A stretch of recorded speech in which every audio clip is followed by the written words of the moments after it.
तो पहली बात जो आज आपको यहां से लेकर जानी है, ये भाव, ये प्रसाद जो आपको यहां से लेकर जाना है, वो यही कि भाई कैसी भी स्थिति आएगी पर हम अपनी दृष्टि यहीं रखेंगे। धन्यवाद है, शुक्र है। इस विषम संसार से पार जाना है तो गोस्वामी जी कहते भाई यही रास्ता है। भवानी शंकरौ वंदे श्रद्धा विश्वास रूपिणौ। श्रद्धा और विश्वास, गंगा जल के समान निर्मल श्रद्धा और हिमालय के समान अविचल विश्वास। इसलिए पहले ही मैंने आपसे कह दिया, मेरी बात मानकर। हो सकता है जब दुख की घड़ी आए, जब परिस्थिति कुछ प्रतिकूल हो जाए, हो सकता है मन आपका कहे कि भाई अब कैसे धन्यवाद कर दें। मेरी बात मानकर जगदम्बा भवानी महादेव को प्रसन्न करने के लिए तप कर रही हैं, और महादेव आने से पहले सप्तऋषियों को भेजते हैं कि जाओ एक बार देखो कि हमारे जाने की तैयारी है ना। किसी बड़े व्यक्ति को कहीं जाना हो तो जो उसके सेवक सहयोगी होते हैं ना, ये प्रोटोकॉल होता है, वो पहले जाकर सब व्यवस्था देखते हैं कि भाई सब व्यवस्था ठीक है ना। तो महादेव ने कहा भाई ठीक है, अब हमको जाना है तो जाकर देखो कि तैयारी है ना। अब कोई इसको परीक्षा कह ले या कुछ और। सप्तऋषि आए और क्या क्या नहीं कहा उन्होंने महादेव के लिए। महादेव अवगुण भवन, यहां तक कह दिया। अरे छोड़िए उनको, सप्तऋषि कह रहे हैं छोड़िए उनको, हम नारायण से आपका संबंध कराते हैं। और सब सुनने के बाद जगदम्बा के अपने गुरु के चरणों में श्रद्धा और विश्वास वैसी ही निर्मल अविचल। सप्तऋषियों ने अंतिम बात कही, किसके लिए कर रही हैं आप ये सब तप? क्योंकि जिसके लिए आप तप कर रही हैं वही आपको स्वीकार करने को तैयार नहीं है। आप किसके लिए सब परिश्रम कर रही हैं? सप्तऋषियों ने कहा अगर महादेव स्वयं आपको कह दें, आकर स्वयं आपको आकर कह दें, तब तो आप अपने इस तप से विरत हो जाएंगी ना। जगदम्बा एक उत्तर देती हैं, तजहु न नारद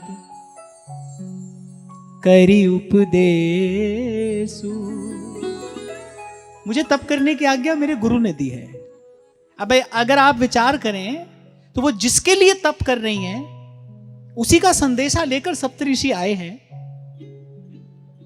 और कह रहे हैं कि वो किसी भी प्रकार से आपको स्वीकार करने को तैयार नहीं है। छोड़ दीजिए ये सब, आपका परिश्रम व्यर्थ है, सब कुछ प्रतिकूल है। पर फिर भी जगदम्बा उत्तर क्या देती हैं? तजहु न नारद करी उपदेशु, आन कहें सतबार महेशु। बोलिए महादेव एक बार नहीं, महादेव 100 बार भी आकर कहें, 100 बार भी यदि महादेव आकर कहें तो भी मैं अपना तप नहीं छोड़ूंगी।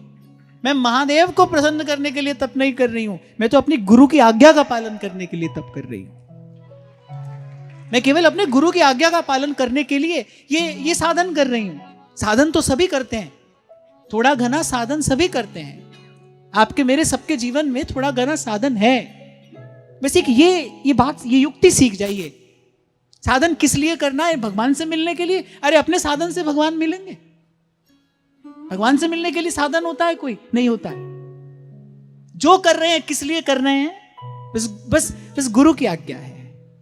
इसी को कबीर जी ने कहा, हरदम हीरा लाल है, गिन गिन गुरु को सौंप, गिन गिन गुरु को सौंप।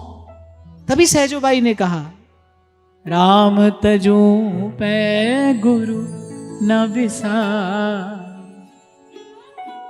गुरु के सम हरि को न निहार।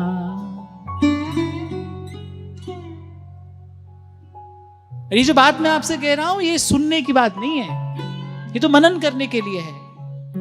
आज का ये उत्सव सफल हो जब इस सत्र के बाद से आपके जीवन में ये परिवर्तन आरंभ हो। सबसे पहले तो धन्यवाद का भाव आए, वो स्थिर रहे आपके जीवन में। आप मानिए न मानिए, आप मेरी बात को स्वीकार करिए न करिए, पर ये तो सत्य है भाई, ये तो सत्य है कि जीवन में जो हो रहा है, आपके मेरे जीवन में जो हो रहा है, मैं किसी और की बात नहीं कर रहा, आपके मेरे जीवन में जो हो रहा है उसके मूल में कारण तो केवल एक ही है, और वह है प्रभु की कृपा। और मुझे लगता है कि कृपा का प्रत्युत्तर तो कृतज्ञता से ही दिया जा सकता है। रोम रोम कृतज्ञ है, करे सुधन्य पुकार।